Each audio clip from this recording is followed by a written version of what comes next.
안녕하십니까? 예, 우리 좌우 옆 사람과 인사하겠습니다. 하나님 우리를 기뻐하십니다. 예, 믿으시죠? 예, 하나님이 우리를 기뻐하시는 줄 믿습니다. 이제 계속해서 사도 바울의 로마서 9장, 10장, 11장에서 이스라엘과 이방인의 구원에 관한 그 이야기들을 우리가 보고 있습니다. 9장 3절에 보면 나의 골육 곧 골육의 친척을 위하여 내 자신이 저주를 받아 그리스도에게서 끊어질지라도 원하는 바로라 라고 했습니다. 믿음의 길에서 멀어진 사도 바울의 동족 이스라엘에 대한 안타까움을 표현했었습니다. 자신이 끊어질지라도 원하는 바로라. 얼마나 그는 동족을 사랑했습니까? 또 로마서 10장에서도 이스라엘의 거부에 대해서 하나님이 기다리셨다는 것과 또 하나님의 긍휼하심에 대해서 바울은 계속 증언했습니다. 로마서 10장 21절인데요.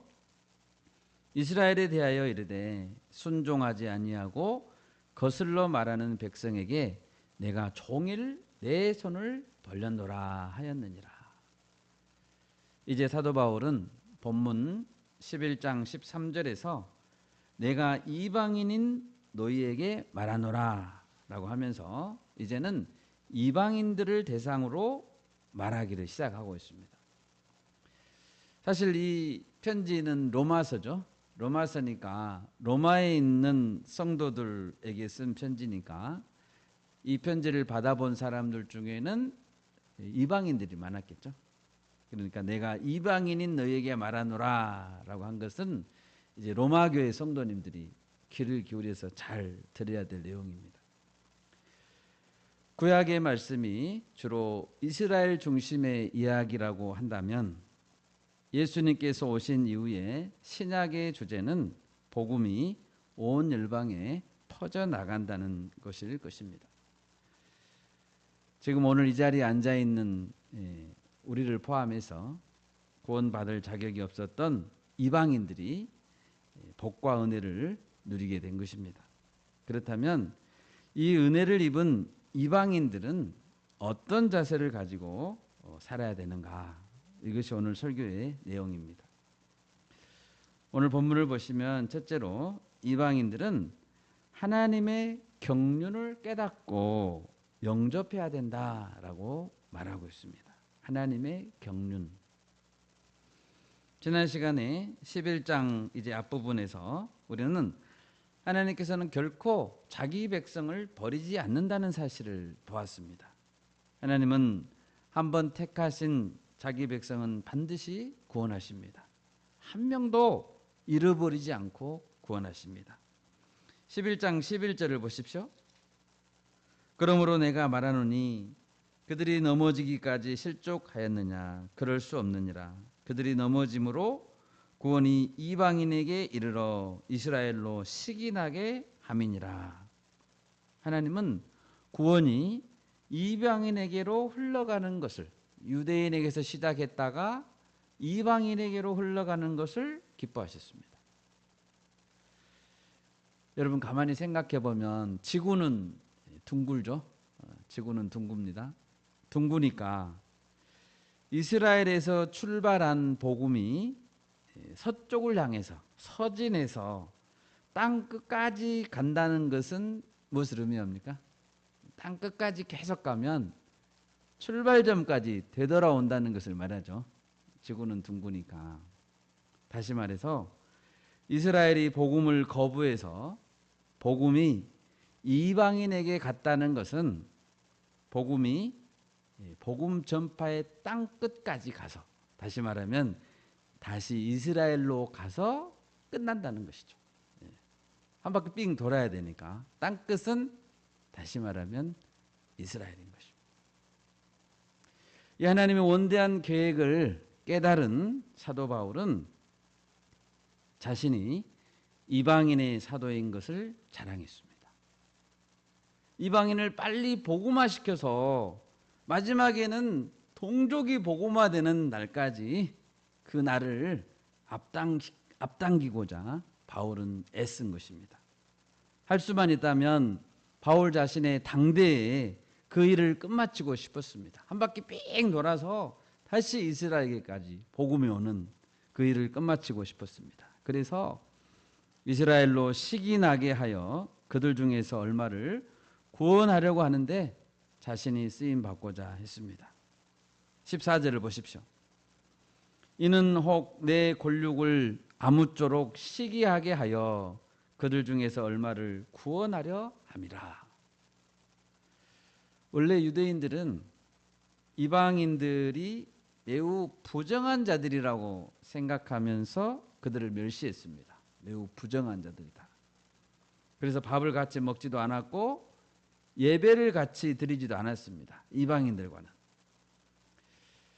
예루살렘 성전에 보면, 예루살렘에는 이제 한가운데 성전이 있죠. 성전에 보면 유대인과 이방인이 예배를 드리는 장소가 달랐습니다.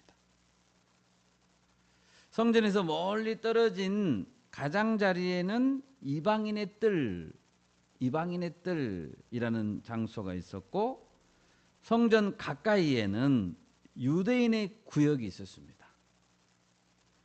그래서 이방인들은 유대인의 구역에 들어올 수가 없었습니다. 그리고 이 구역의 경계, 이방인과 유대인의 그 경계, 그 입구에는 이런 글귀가 있었다고 합니다. 이방인은 안쪽 뜰과 성소 주변의 난간 주변으로 들어올 수 없다. 들어오다가 잡히는 모든 이방인들은 죽을 것이다. 이런 말이 성전에 유대인 구역과 이방인의 뜰 사이에 있었다는 거예요. 예배드리는 장소에 그런 글귀가 있으면 되겠습니까? 누구든지 들어오면 죽여버리겠다 이런 말이 있으면 되겠습니까? 예배당 안에 있으면 절대로 안 되는 표지판이죠. 그런 말이 있으면 안 되죠. 여러분, 복음에는 차별이 없습니다. 예, 아멘. 복음에는 차별이 있어서는 안 됩니다. 로마서 3장 21절 22절 우리 찾아보겠습니다. 로마서 3장 21절 22절 우리 같이 한 목소리로 읽겠습니다. 이제는 율법 외에 하나님의 한 의가 나타났으니 율법과 선지자들에게 증거를 받은 것이라. 곧 예수 그리스도를 믿음으로 말미암아 모든 믿는 자에게 미치는 하나님의 의인이 차별이 없느니라. 분명히 차별이 없다고 못을 박았습니다. 믿는 자들은 차별이 없다. 복음은 누구에게나 믿기만 한다면 복음은 차별이 없습니다. 누구나 하나님 보호자 앞에 가까이까지 나아갈 수 있습니다.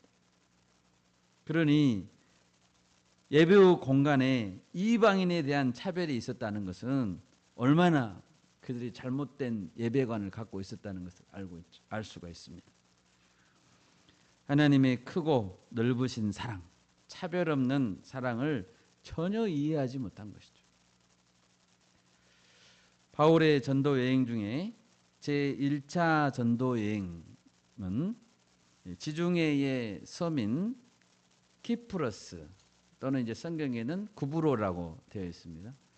키프러스와 그리고 지금의 터키에서 이루어졌습니다. 1차 전도 여행은 먼저 키프러스 섬으로 갔다가 이제 배 타고 터키로 올라가서 선교했죠. 그 중에서 이 터키 내륙에 있는 비시디아 안디옥이라는 곳에서 있었던 일입니다. 비시디아 안디옥. 우리 사도행전 13장 44절 찾아보겠습니다. 사도행전 13장 44절에서 47절을 읽습니다.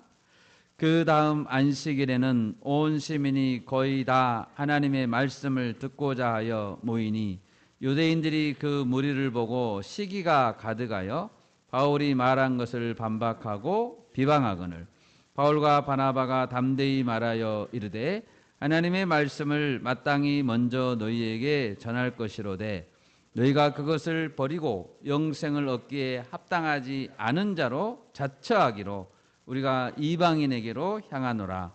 주께서 이같이 우리에게 명하시되 내가 너를 이방의 빛으로 삼아 너로 땅 끝까지 구원하게 하리라 하셨느니라 하니. 아멘. 비시디아 안디옥이라는 이곳에서 있었던 일인데요. 이 비시디아 안디옥, 그러니까 이제 보통 우리가 또 안디옥, 유명한 안디옥이 수리아 안디옥이죠. 안디옥이 두 군데가 유명했는데요. 비시디아 안디옥은 그 당시에 인구가 10만 명이 넘는 대도시였다고 합니다. 그리고 그 일대 중심적인 도시였습니다. 로마인들이 당연히 아주 많이 살고 있었고 유대인들도 살고 있었습니다. 사도 바울은 이곳에서 처음으로, 그러니까 1차 전도 여행을 가서 이곳에서 처음으로 안식일에 유대인 회당에 들어가서 설교했습니다.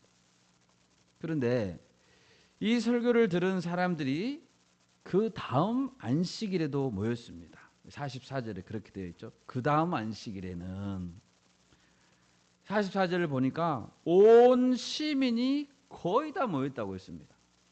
그러니까 이 바울의 이 설교를 듣고자 모였습니다. 많은 숫자의 이방인들이 모였는데 뭐 때문에 모였습니까? 하나님의 말씀을 듣고자 하여 모였다라고 했습니다.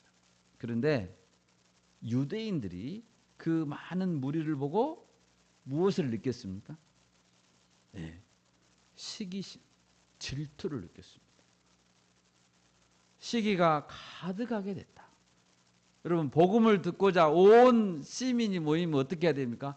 야, 즐거워하고 하나님께 감사하고 야, 신난다 해야 되는데 시기가 가득하게 됐다. 그리고 바울을 향해서 반박하고 비방했습니다. 46절을 다시 보십시오. 하나님의 말씀을 마땅히 먼저 너희에게 전할 것이로되, 유대인들에게 먼저 전해야 할 것이로되 너희가 그것을 버리고 영생을 얻기에 합당하지 않는 자로 자처하기로 우리가 이제는 이방인에게로 향하겠다라고 말한 것입니다. 바울은 이러한 현상을 유대인들이 거부하고 이방인들에게 복음의 문이 열리는 이러한 현상을 하나님의 큰 계획 안에서 일어난 현상으로 보았습니다. 47절에서 보면 주께서 이같이 우리에게 명하시되라고 했죠. 주께서, 주어가 주님이십니다. 하나님께서 바울 자신을 이방인의 빛으로 삼아서 땅 끝까지 구원의 복음을 전하게 하셨다고 바울은 선포합니다. 이렇게 사도 바울이 오늘 이 비시디 안디옥에서 우리가 이방인에게로 향하노라 라고 한 바로 이 선언은 복음이 유대인을 넘어서 이방인에게로 전파되는 결정적인, 역사적으로 아주 중요한 대전환점이 됐습니다. 사도행전 13장 뒤 이어서 말씀을 보시면 50절 이하를 보시면 시기심이 충만한 유대인들은 경건한 귀부인들 그리고 시인의 유력한 자들을 선동해서 바울과 바나바를 박해하게 했고 그 지역에서 쫓아내버렸습니다. 두 사람은 자기를 박해하는 그 유대인들을 향해서 발에 티끌을 떨어버렸습니다. 그리고 이제는 이방인에게 가는 거죠. 사도 바울은 하나님께서 자신을 이방인의 사도라고 여겨주신 것을 자랑스럽게 여겼습니다.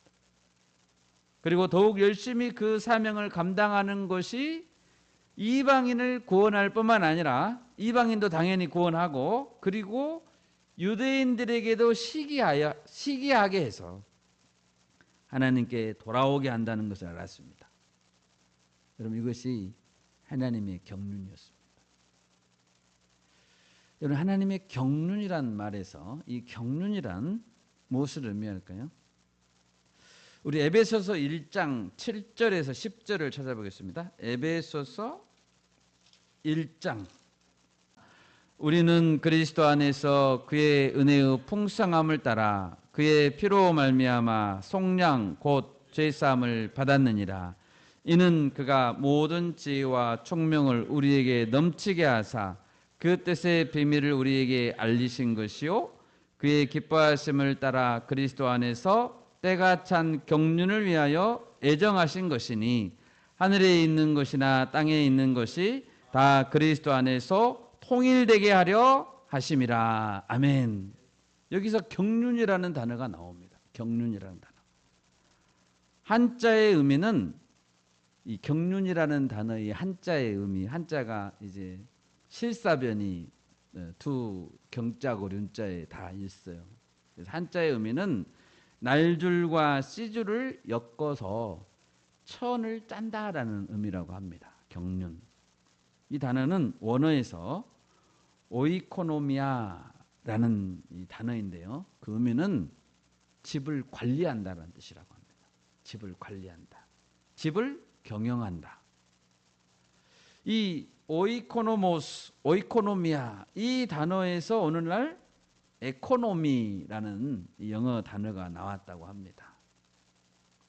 성경에서 하나님의 경륜이라는 말의 의미는 하나님께서 마치 집을 관리하시고 경영하시는 것처럼 하나님께서 온 우주를 집처럼 관리하고 경영한다 라는 이 의미가 경륜이라는 것이죠. 택하신 자들을 구속하시고 만물을 그리스도 안에서 통일시키고, 우리 그랬죠. 10절에서 그렇게 되어 있죠. 하늘에 있는 것이나 땅에 있는 것이 다 그리스도 안에서 통일되게 하려 하심이라. 통일시키시고 다스리시려는 것이 하나님의 경륜입니다. 바울이 깨달은 것은 이런 원대한 하나님의 경륜 안에 유대인들을 식인하게 하는 것, 그래서 이방인에게 복음이 널리 전해지는 것이 들어있다라는 것을 깨닫게 된 것입니다. 15절을 보십시오. 본문 15절입니다. 그들을 버리는 것이, 그러니까 유대인들이죠.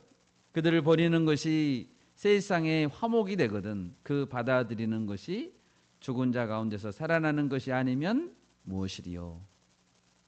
사도 바울은 유대인들을 버리신 것이 세상과의 화해를 이루기 위해 허락된 것이었다라고 말하고 있습니다.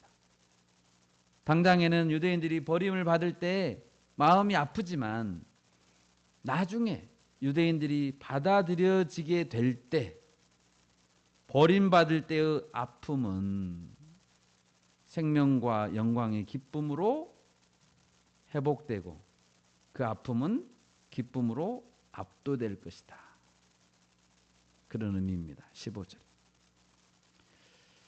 여러분, 만약 비시디아 안디옥의 유대인들이 바울과 바나바를 핍박하지 않고 그들이 하나님의 경륜을 이해하고 또 이를 기초로 한 사도 바울의 비전, 선교 비전을 깨달았다면 오히려 이방인 선교를 위해 이 헌신하는 바울을 격려해 줘야 되겠죠. 더 열심히 해라. 우리가 지원해 줄게. 이렇게 했어야 합니다. 여러분, 우리가 어떻게 하면 하나님께 주신 복과 은혜를 붙들 수 있습니까? 하나님의 시각으로 세상을 바라봐야 됩니다. 하나님의 원대한 비전으로, 하나님의 경륜으로 세상을 바라봐야 됩니다. 그리고 그 안에서 내가 하고 있는 씨줄과 날줄에 그것이 합쳐져서 천이 이루어지니까 그 안에서 내가 하고 있는 그 일의 의미를 깨달아야 되는 것이죠. 바울처럼 하나님이 왜 나를 부르셨는가 깨닫고 평생 헌신할 때 복과 은혜가 우리를 떠나지 않게 된다는 것입니다. 둘째로 오늘 본문에서 보면 이방인들은 자신들이 접붙임 바 된 자들임을 잊지 말아야 한다는 것이죠. 사도 바울은 16절부터 이방인들을 향해 경고합니다. 이방인들은 먼저 유대인들을 향해서 어떻게 생각해야 될까요? 이방인들은 유대인들을 향해서 어떻게 생각해야 될까요? 16절을 보십시오. 제사하는 처음 익은 곡식 가루가 거룩한즉 떡덩이도 그러하고 뿌리가 거룩한즉 가지도 그러하니라.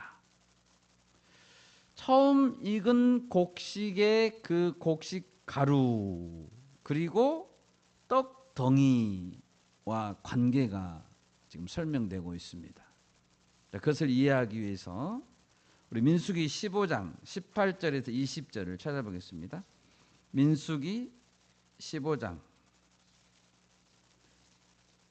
이스라엘 자손에게 말하여 이르라. 너희는 내가 인도하는 땅에 들어가거든 그 땅의 양식을 먹을 때에 여호와께 거제를 드리되 너희의 처음 익은 곡식 가루 떡을 거제로 타작 마당의 거제같이 들어 드리라. 아멘.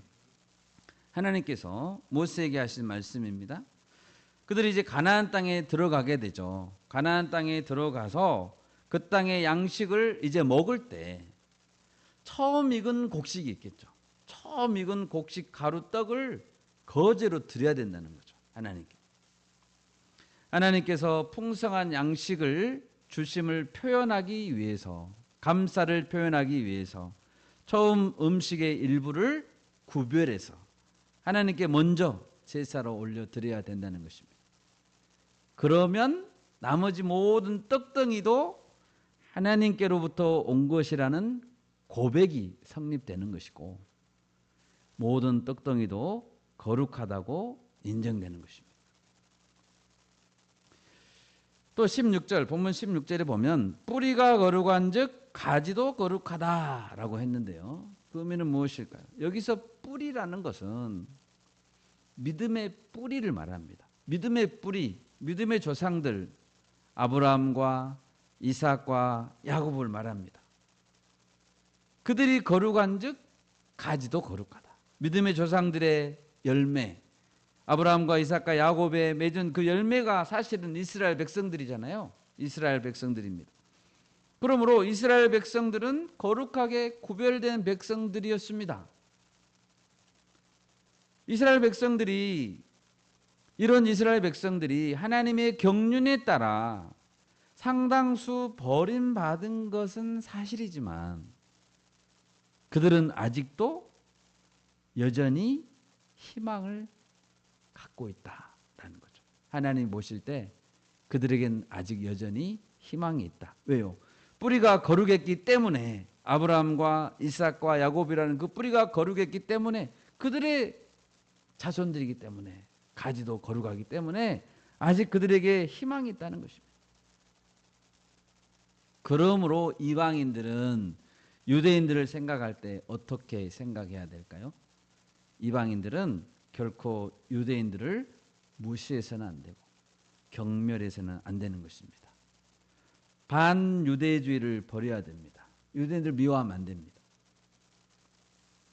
유대인들을 우리가 잘못되었다고 지적할 때 그들의 선민의식을 우리가 비판하잖아요. 선민의식. 유대인들이 선민의식에 붙잡혀서 이방인들을 무시하고 또 시기하면 안 되었던 것처럼 이제는 이방인들도 유대인들을 향해서 반유대적인 적대감을 가져서는 안 되는 것입니다. 유대인들 미워하면 안 돼요. 그러면 이방인들은 이제 자신들을 향해서는 어떻게 생각해야 될까요? 본문 17, 18절을 보십시오. 또한 가지 얼마가 꺾이었는데 돌 감람나무인 네가 그들 중에 젖붙임이 되어 참 감람나무 뿌리의 진액을 함께 받는 자가 되었은즉 그 가지들을 향하여 자랑하지 말라. 자랑할지라도 네가 뿌리를 보전하는 것이 아니요 뿌리가 너를 보전하는 것이니라. 하나님은 열매 맺지 못하는 이스라엘의 가지들을 꺾어버렸습니다. 그리고 그 자리에 그 대신 믿는 이방인들을 접붙였다는 것입니다. 그러므로 이방인들은 스스로를 향해서 교만한 마음을 품어서는 안 됩니다. 마치 돌 감람나무가 참 감람나무의 접붙임을 받아 보전되고 이제 열매도 맺게 된 것처럼 이방인들은 자신들이 접붙임 받은 자들이라는 것을 항상 잊어서는 안 된다는 것입니다. 우리는 원래 가지가 아니다. 우리 에레미야 11장 16, 17절을 읽어보겠습니다. 에레미야. 여호와께서는 그의 이름을 일컬어 좋은 열매 맺는 아름다운 푸른 감람나무라 하였었으나 큰 소동 중에 그 위에 불을 피웠고 그 가지는 꺾였도다. 바알에게 분향함으로 나의 노여움을 일으킨 이스라엘 집과 유다 집의 악으로 말미암아 그를 심은 만군의 여호와께서 그에게 재앙을 선언하셨느니라. 아멘. 이스라엘이 꺾였다는 것을 지금 그 가지가 꺾였다는 것을 말씀하고 있습니다. 하나님은 바알에게 분향하고 노여움을 일으킨 이스라엘의 가지를 꺾겠다고 경고했었고 그리고 경고대로 말씀이 이루어졌습니다. 예수님도 이스라엘을 향해서 이렇게 경고했습니다. 마태복음 21장 43절인데요. 제가 읽겠습니다. 그러므로 내가 너희에게 이르노니 하나님의 나라를 너희는 빼앗기고, 유대인들에게 하는 말입니다. 너희는 빼앗기고 그 나라의 열매 맺는 백성이 받으리라. 그러니까 이방인들이 받게 된다. 하나님의 나라를 받게 된다라고 예수님도 말씀하셨습니다. 그러므로 이방인 나무 가지들은 자기들이 잘해서 열매를 맺게 되었다고 자랑하지 말아야 됩니다. 이방인 나무 가지들은 접붙임받은 가지들이기 때문에 영양 공급을 어디에서 받아야 됩니까? 원 뿌리에서 받아야 됩니다. 그 뿌리에 의존하고 있는 것입니다. 뿌리가 없으면 이방인들도 없습니다. 그 뿌리가 그런데 누구라고 했습니까? 아브라함과 이삭과 야곱입니다. 그 뿌리가 이스라엘 백성의 조상들입니다. 우리는 거기에 접붙임이 된 거란 말이죠. 하나님은 처음 아브라함을 부르실 때 어떻게 불렀습니까? 너는 복이 될지라 땅의 모든 족속이 너로 말미암아 복을 얻을 것이라 라고 불렀습니다. 아브라함을 부를 때 땅의 모든 족속이 너로 말미암아 복을 얻는다라고 했습니다. 그러므로 이방인들이 믿음 안에서 복을 받는 것은 하나님께서 아브라함에게 했던 그 약속 때문에 받는 거라는 거죠. 하나님께서 아브라함에게 했던 그 약속 때문에 이방인도 복을 받는 것입니다. 아브라함이 처음 하나님께 받은 약속, 그것이 뿌리입니다. 뿌리. 한 군데 더 찾아보겠습니다. 갈라디아서 3장 7절에서 9절. 갈라디아서 3장 7절에서 9절.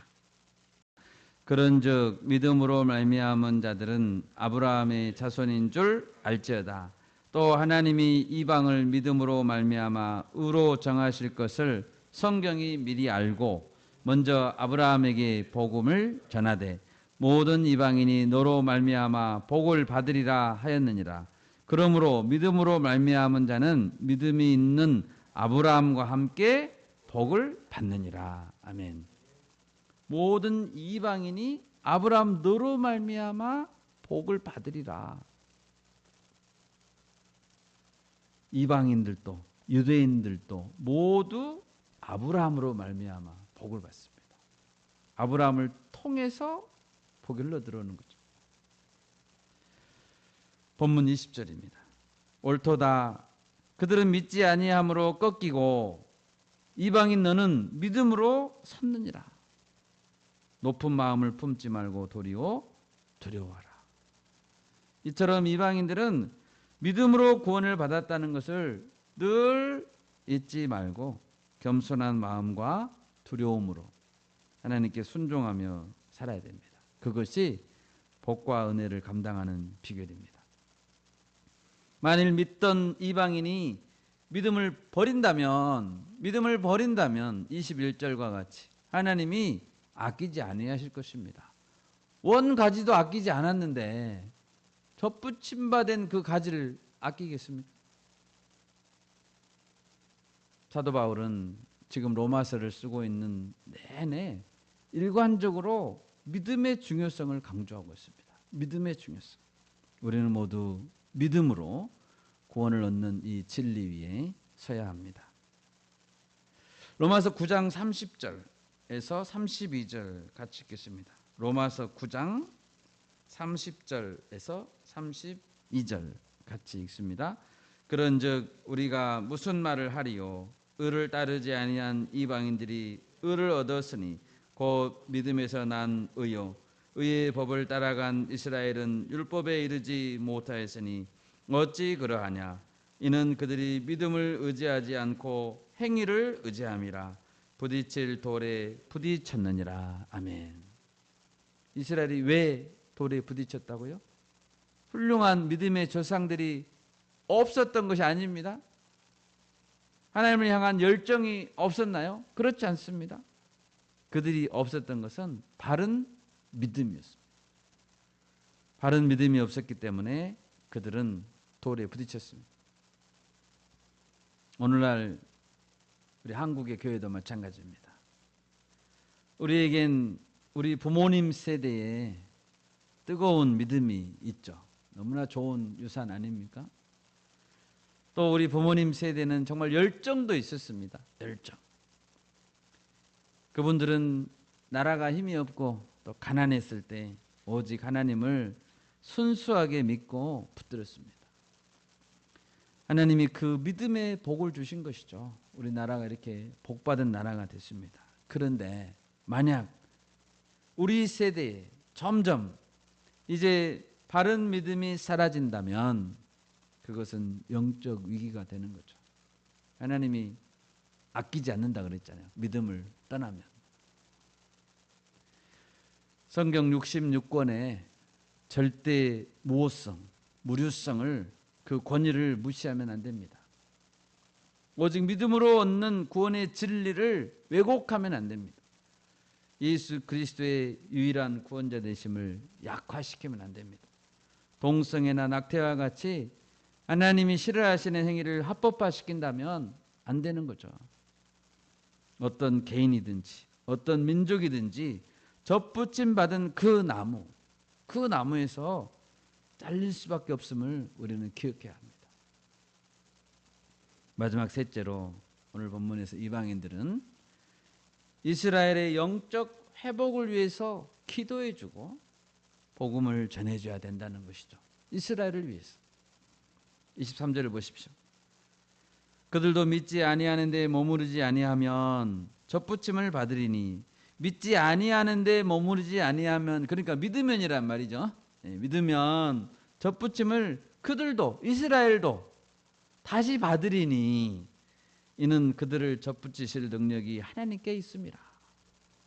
믿지 않았던 이스라엘이라도 나중에 다시 믿게 된다면 잘려나갔었던 그들도 다시 접붙임을 받게 될 것입니다.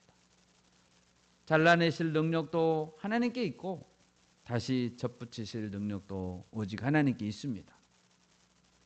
여기서 우리는 본래 하나님께서 택하시고 심으신 나무, 그러니까 아브라함이라고 아까 그랬죠. 뿌리가 본래 택하시고 심으신 나무가 뿌리채 뽑혀 나가지 않았다라는 사실을 기억해야 합니다. 뿌리가 뽑힌 건 아닙니다. 가지가 잘려 나갔죠. 믿지 아니하는 가지들 중에 얼마가 잘려 나갔고 믿은 이방인 가지들이 접붙임을 받았다. 그 나무의 뿌리는 동일합니다. 하나님의 약속은 동일합니다. 변함이 없습니다. 여러분 만약 이스라엘 사람들이 오늘 우리가 읽은 이 본문을 읽고 있다면 어떻게 자신들에 대해서 생각해야 될까요? 이스라엘 사람들이 이 로마서 이 부분을 읽고 있다면 자신들에 대해서 어떻게 생각해야 됩니까? 다시 접붙임을 받을 수 있다는 사실을 기억해야 합니다.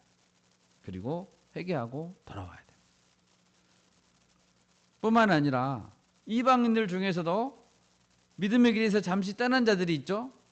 우리 주변에 많이 있습니다. 믿음의 길에서 잠시 떠난 모든 자들도 이 부분을 읽고 있다면 하나님의 긍휼하심을 다시 붙들고 회복을 꿈꿀 수 있다는 것입니다.